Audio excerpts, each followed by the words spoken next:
The moment the will was read, the room turned ice cold.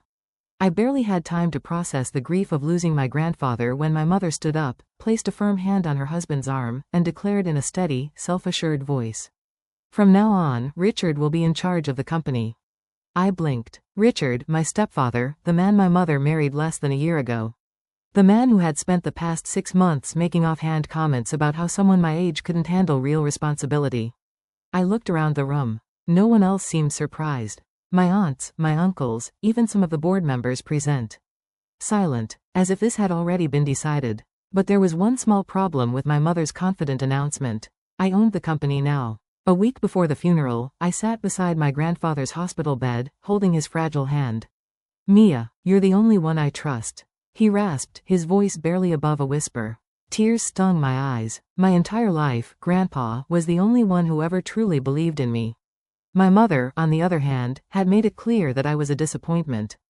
"Don't let them take what I built," he said, his grip tightening slightly. "They will try. And when they do, don't be afraid. I've prepared everything." I didn't understand what he meant. At least not yet. Now as the lawyer cleared his throat and adjusted his glasses, my mother looked expectantly at him, waiting for confirmation that her husband would be taking over Grandpa's empire. Instead, the lawyer glanced at me. According to Mr. Whitmore's will, his entire estate, including all shares in Whitmore Industries, has been left to his granddaughter, Mia Whitmore. The silence was deafening. I felt every eye in the room snap toward me.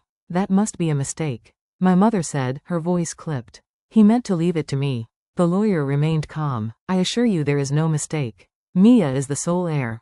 Effective immediately, she owns the company." Richard was the first to react, laughing under his breath like this was some kind of joke.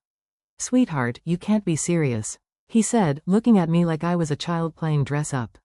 "A business of this size requires real experience. It's not a school project." I stayed silent, watching them. Then, as if the lawyer's words finally hit her, my mother's face twisted in fury.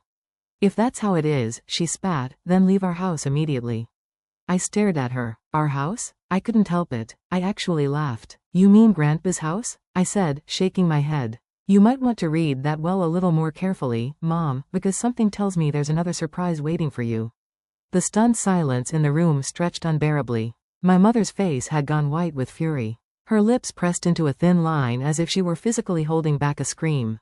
Richard, standing beside her, kept glancing between me and the lawyer, his confidence cracking for the first time.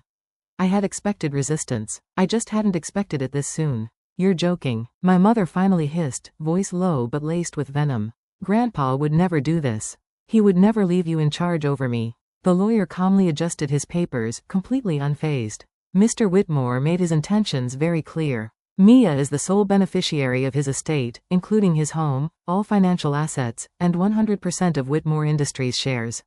I barely had time to process it myself. I had known about the company but the house, his estate, everything.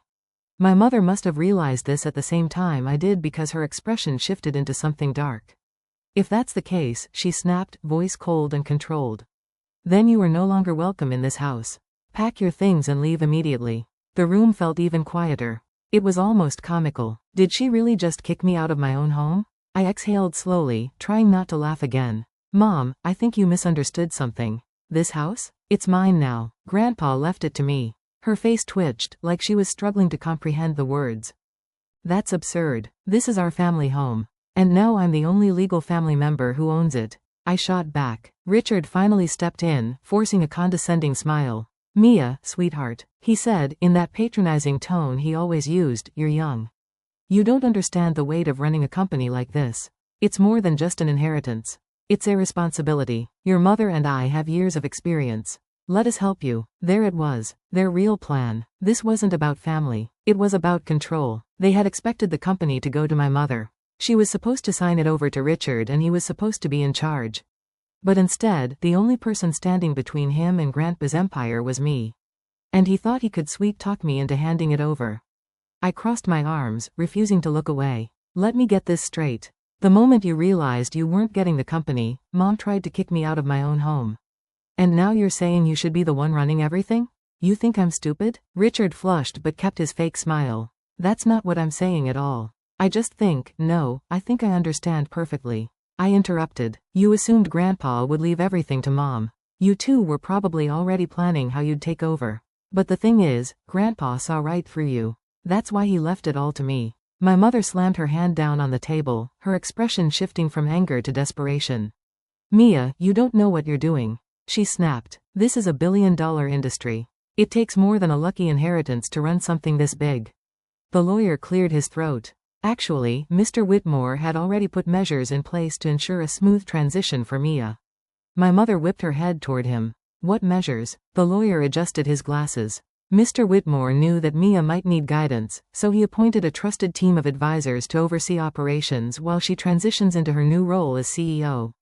The board has already been notified, and all legal documents have been finalized. I felt a wave of relief rush over me. Grandpa had prepared for this. He knew they would try to manipulate me, so he made sure I wouldn't be alone. Richard's expression darkened. His polite act was slipping. He turned to my mother, lowering his voice, but I still heard him. "We can fight this." But the lawyer shook his head. "You cannot. The will is airtight. There is nothing to contest." I watched my mother's last ounce of control shatter. She had spent years belittling me, treating me like I was an afterthought, a disappointment.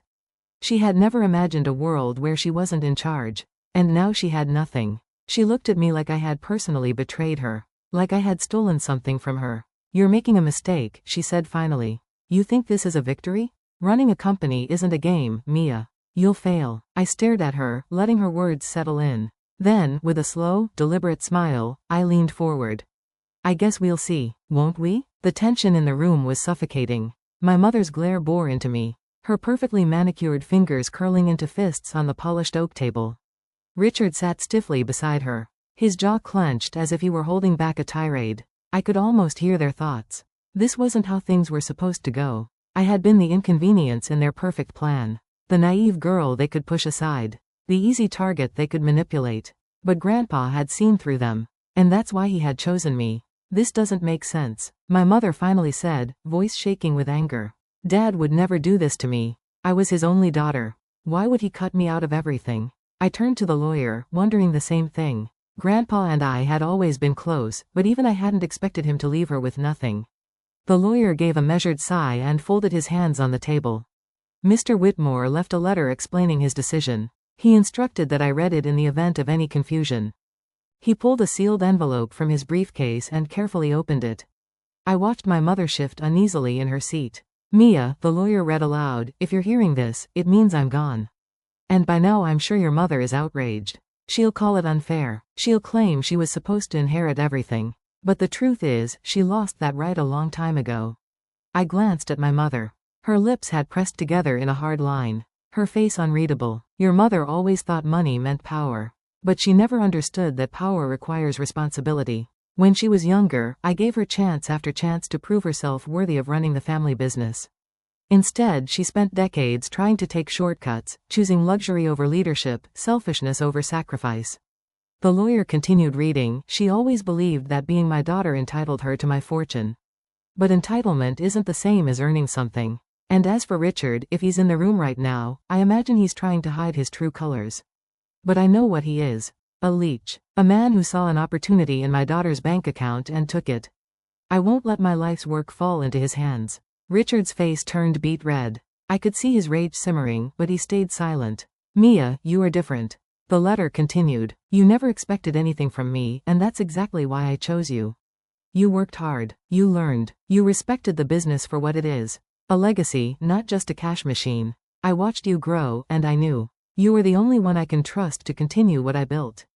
My heart pounded. Grandpa had seen me. All those summers I had spent shadowing him in the office, taking notes, asking questions, while my mother dismissed my curiosity as a childish phase. He had been watching. "I know this won't be easy." The letter continued. "Your mother will try to fight you. Richard will try to control you. But remember this, I didn't leave you alone. I left you with the tools to win." The lawyer finished reading and folded the letter neatly, placing it back in the envelope.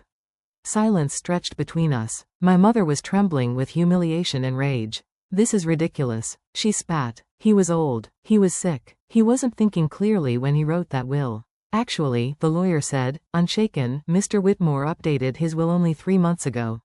He was of completely sound mind. And legally, there is nothing you can do to contest it."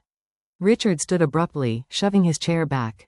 We're wasting time here. Let's go. But my mother didn't move. She was still staring at me. You really think you're going to handle all of this? She asked coldly. You think you're ready for it? I held her gaze. That night I barely slept. I wasn't scared exactly, but the weight of it all, owning an empire overnight, becoming CEO before I even had a chance to celebrate my 25th birthday, was overwhelming. Grandpa believed in me. That was the only thing keeping me steady. The next morning, I went to the company headquarters for the first official board meeting since the will was read. My grandfather's trusted advisors were waiting for me, just like he promised. I wasn't alone, but as I stepped out of my car, a familiar voice called out. Mia. I turned. My mother and Richard were standing by the entrance, their expressions carefully neutral. We need to talk, my mother said smoothly, just the three of us. No lawyers, no board members, just family. I already knew this wasn't about family. This was their last attempt to get what they wanted, and I wasn't going to let them win. I studied my mother and Richard as they stood at the entrance of my company's headquarters. They had lost the legal battle. The will was ironclad. They couldn't take the company from me by force. So now they were trying to negotiate. I knew this wasn't a casual conversation. This was their last shot at control. We need to talk. My mother repeated, her tone eerily calm. I took a slow breath. I wasn't afraid of them anymore. Talk then, I said flatly. Richard glanced around, lowering his voice. Not here, somewhere private. I should have walked away. I should have ignored them completely. But something in me wanted to hear them out. If only to see what desperate move they'd make next. So I nodded. Fine. 5 minutes. We ended up in a small conference room inside the building. Richard sat down like he belonged there while my mother stood stiffly, arms crossed, watching me like a hawk. You're in over your head, Mia. She started, voice softer now, almost gentle. Grandpa put an impossible burden on you. It's not fair to expect you to run a billion-dollar empire at your age. I smirked. And you think Richard should run it instead? She said without hesitation. At least for now. He has experience in leadership. You could learn from him. I let out a small laugh, shaking my head. You mean I should sign everything over to him and step aside like a good little girl? Richard leaned forward, his smile rehearsed. Not exactly. We're proposing a partnership. I raised an eyebrow. You'll still be the face of the company, he continued. You'll still have your title, but I'll handle the actual operations. You won't have to deal with the pressure. No board meetings, no tough decisions. You can just enjoy your life. I stared at him. You want me to be a figurehead? It's the best arrangement, my mother chimed in. The board will feel more comfortable and you won't have to deal with the stress of making mistakes. You're still so young, Mia. You could ruin everything Grandpa built just by making one wrong decision. There it was. The manipulation, the fear tactics, the subtle insults dressed up as concern. I leaned back in my chair. And what do I get out of this? Richard smiled as if he'd just won. A huge payout. We'll transfer a percentage of the company's revenue into your personal account every month. You'll never have to worry about money. You can live however you want, travel, do whatever makes you happy. And the company stays successful. It was almost impressive how confident he was in this plan. They truly thought I'd just roll over and let them take control. I pretended to consider it. And what happens if I say no? My mother's expression darkened. Mia, don't be reckless. Meaning? Meaning you'll have enemies, she said carefully. The board doesn't trust you. The shareholders will question your every move. If you refuse to work with us, we won't protect you from that pressure. I tilted my head. You mean you'll sabotage me? Richard smirked. He didn't deny it. I let out a slow breath, then stood up. Thanks for the offer, I said. But I'll take my chances. My mother shot up from her chair. Mia, don't do this. I turned toward the door, but she grabbed my wrist. Do you really think you can win? She hissed. You don't understand how this world works. You think Grandpa did you a favor by handing this company to you? He put a target on your back. The board will eat you alive. The investors will bury you. You need us. I stared at her. No, Mom, I said quietly. I needed you when I was a kid. I needed you to believe in me, but you never did. You wanted me to fail just so you could take what wasn't yours. But I'm not a scared little girl anymore. She flinched, just slightly. Richard stood up, his patience clearly running out. You're making a huge mistake, Mia. Don't come crying to us when it all blows up in your face. I smiled. I won't. Then I walked out of the room, leaving them behind for good. I knew they wouldn't give up easily. The moment I walked away from my mother and Richard, I could feel it in my bones. They were planning something, and I was right. The first attack came 2 days later. I walked into my first official board meeting as CEO, expecting resistance. But I wasn't prepared for the full-scale assault waiting for me. The moment I took my seat at the head of the long mahogany table, the air in the room shifted. The board members, mostly men in their 50s and 60s who had worked under my grandfather for decades, stared at me with thinly veiled skepticism. I barely had a chance to greet them before one of them, Mr. Holloway, leaned forward, his expression tight. "Mia, before we begin, I think we need to address the elephant in the room." I set my hands on the table. And what elephant would that be? He exchanged glances with a few others as if seeking approval before he spoke. "Your grandfather was a brilliant man, but let's be honest. He made an impulsive decision by putting you in charge. You don't have the qualifications. You don't have the experience. And quite frankly, we're concerned." I kept my expression neutral. I had expected this, but hearing it said so openly still made my chest tighten. "Concerned about what?" I asked. "About your ability to lead." I noticed another board member, Mr. Langston, checking his phone casually. Then he let out a small sigh and muttered just loud enough for everyone to hear. The media already caught wind of the transition. The headlines aren't flattering. My stomach dropped. I reached for my phone under the table and discreetly pulled up the news. The headlines hit me like a punch to the gut. Whitmore Empire falls into inexperienced hands. Can the heiress handle it? Corporate gamble? 25-year-old Mia Whitmore takes over billion-dollar company. Insiders predict collapse of Whitmore Industries under new CEO. I felt my pulse spike, but I forced myself to stay calm. This wasn't an accident. This was sabotage, and I had a very strong suspicion who was behind it. By the time the meeting ended, the company's PR team had called me 3 times. I walked into my office, locked the door, and finally listened to their frantic messages. "Mia, the media firestorm is growing. We need a response. Investors are nervous. Stocks dipped 3% this morning. We suspect someone inside the company leaked damaging statements about your inexperience. The board is already discussing an alternative leadership plan." I clenched my jaw. Alternative leadership plan. That could only mean one thing. A coup. I checked my email. Sure enough, there was already a formal request for a leadership vote to reassess the company's direction under its new leadership. Richard and my mother were behind this. They had fed the media the story that I was too young. Too incapable. They had whispered in the ears of nervous investors. And now they were trying to push me out before I even had a chance to prove myself. I should have panicked. I should have felt defeated. But instead, I smiled, because I had been preparing for this. I picked up my phone and dialed the one person who could help me turn this around. It rang twice before I heard a familiar, smooth voice. "I was wondering when you'd call." I exhaled in relief. "I need your help." Lucas Sinclair, my grandfather's most trusted business partner. A financial genius. A man who had once turned a failing company into a billion-dollar empire overnight. And more importantly, someone who hated my mother and Richard just as much as I did.